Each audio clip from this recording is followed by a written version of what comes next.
Students of class 11, good evening to you. In this class we are going to see the heading called functions. If you remember, our first chapter name is sets, relations and functions, out of which we have seen what is the first topic we have seen, that is set and its definition and its types. We did few problems based on set. Next we have seen what is meant by relation and its types. We did few problems on relations. Now we are in the third part, functions. I think many of you have sent the homework to me, and few asked doubts also. So I'm happy that you people are asking doubts. Now in this topic, functions, first we will see what is the definition of a function, then we will see its types. So the definition comes like this: functions, let capital A and capital B be two sets. A and B are two set. A relation F from A to B. What is A? It is a set. What is B? It is another set. Where relation is defined? Relation F is defined from A to B. It is nothing but a subset of Cartesian product. So a function is nothing but a subset of Cartesian product of A and B. It is called a function if it satisfies these two conditions. So what is the meaning? F is a relation from A to B, and this relation can be called as a function if it satisfies these two conditions. Condition number 1, for all element in capital A, for all element, A is an element, for all element in capital A, that is in this set capital A, there is an element B in capital B such that A and B are related. I think you will understand what is the meaning. For all A belongs to capital A. Capital A is a set. Suppose if this is having, the set A is having 3 elements, means all those 3 elements, for all those 3 elements, we can able to find an element in B. We can able to find an element in B such that these 3 are related to that. That is, A is related to B. So first element we should find some relation with B. For second element we should find some other relation with B. For the third element we can able to find relation with B. Or even I can say A is called A is having an image in B. Even I can call like that. Again I repeat, for all small a belongs to capital A. For all the elements of capital A, we must be able to find an element B in capital B such that they are related. Second, this is the condition number 1. Condition number 2, if A comma B belongs to F, that is if these two are related, and A comma C belongs to F, that is A and C are related, then this B and C should be equal. What is condition number 2? If A is related to B, A is related to C, then B and C must be equal. They cannot be different, which means A can be related to only one element. It cannot be related to 2 elements, because here A is related to B, A is related with C. It should not be like that. If that is the case, this B and C should be equal. Can you able to understand? What is the indirect meaning?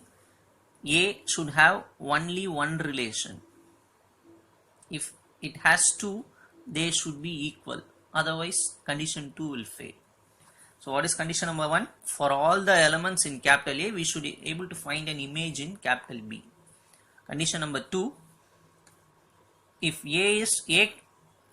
an element A of capital A cannot be related to two elements of capital B. That is condition number 2. Again I repeat, condition number 2 is an element of capital A cannot have two images in B. That is the meaning. So a function is nothing but it is a relation which satisfies two conditions. Condition number 1 is for all the elements in domain, we should be able to have all the elements of domain should have an image in the codomain. Condition number 2, an element of domain should not have two images in codomain. So this is the definition of function. Next we will see what is meant by a vertical line test. This is nothing, we will just see by an example. Suppose this is a function graph. So I want to verify that this graph represents a function or not. This graph represents a function or not, we can verify by vertical line test. You know very well what is meant by vertical line. Suppose if I am drawing a vertical line like this. Suppose if I am drawing a vertical line like this. Just if I draw a vertical line like this, it cuts the graph at 2 points, right? It cuts the graph at 2 points. If this is the case, any vertical line, if it cuts the graph at 2 points, we will say this is not a function. So it is not a function because the vertical line meets the curve at more than 1 point. The vertical line meets the curve at more than 1 point. Suppose any vertical line meets the curve at only 1 point, then we will say it is a function. This is nothing but for diagram. By simply seeing the diagram, we can say this diagram represents a function or not by vertical line test. How? Just you draw one vertical line, see whether that vertical line cuts the graph at only 1 point. If it is so, we will say it is a function. If the vertical line cuts the graph at 2 points, we will say it is not a function. 3 points, we will say it is not a function. It should cut only at 1 point. Then we will say it is a function. So that is called vertical line test. Okay, now we will see few types of functions, right? So we will see types of functions. First one is identity function.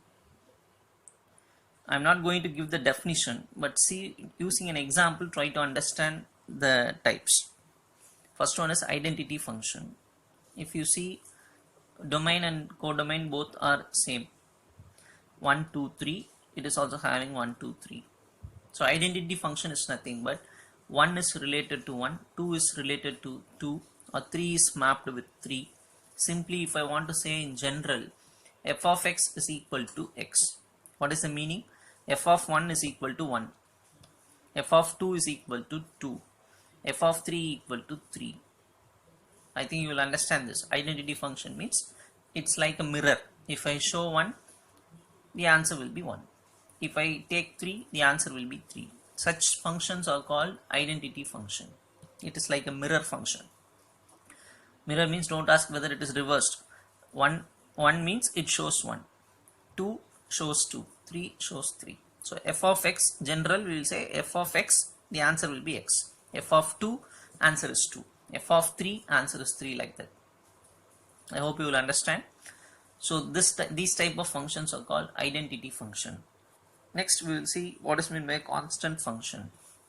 Here the domain is A, codomain is B. Domain is having 3 elements 1, 2, 3. Codomain is having x, y, z.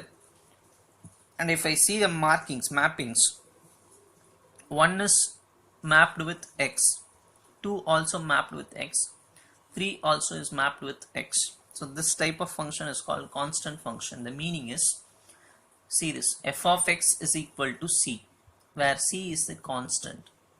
Where c is a constant. The meaning of c, the c is nothing but constant.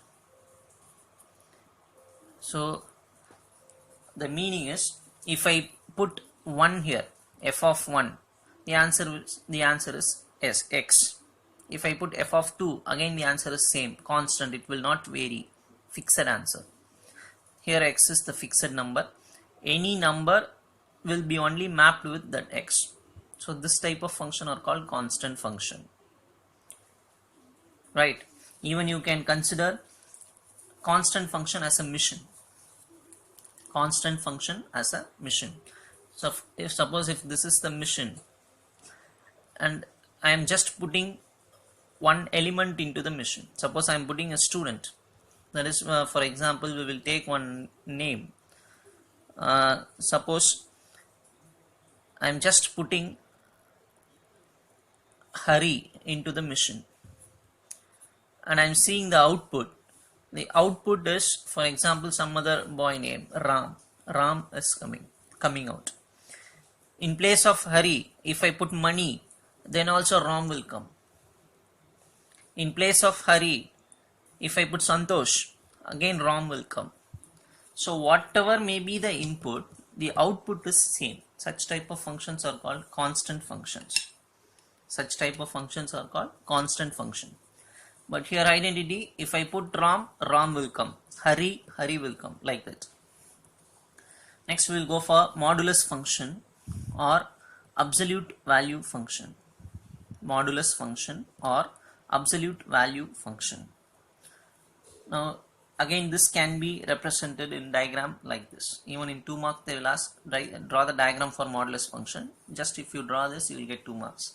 The meaning is, modulus means what? We will usually take positive, right? So modulus x meaning is, suppose the value is negative, we should add negative to that to make it positive.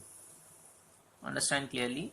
Suppose if the value is negative, we will add one more minus to that to make it positive. So if it is negative, we will take minus of that, minus of x.